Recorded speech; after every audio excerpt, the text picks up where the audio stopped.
तरीके से चना बनाते हैं।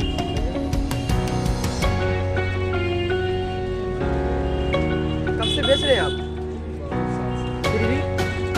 फिर भी बोलिए कितना डालते हैं? सवाइए पापा पहले। हाँ, बहुत दिन से हम सुनते हैं यहाँ पे, कभी आते हैं ना यहाँ से। करीबन हो गया 30 साल से काम कर रहे हैं। दोस्तों देख रहे हैं,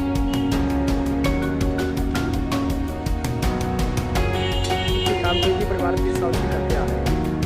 बहुत ही लाजवाब तरीके से, बहुत ही फेमस है यहाँ पे बख्तियारपुर। जब भी आए तो यहाँ पे चना जरूर खाएं। यहाँ स्टेशन रोड जो फिश मार्केट है वहाँ के बगल में है। इसे उबाल कर चने को इस तरीके से बहुत ही गलत तरीका से बनाते हैं। इनका तेल का स्टाइल बहुत गजब है।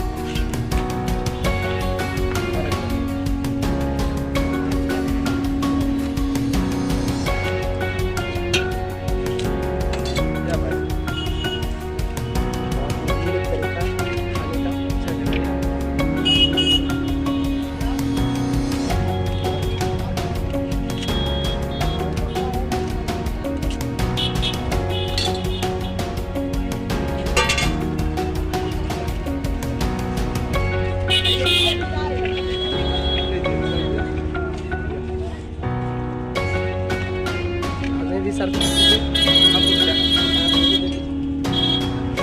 हैं टेस्ट भी कैसा है।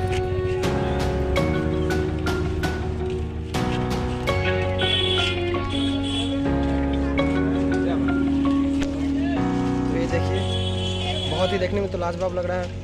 मसालेदार चना, टेस्ट देखते हैं कितना लाजवाब है। बहुत नाम सुने हैं यहाँ के चने।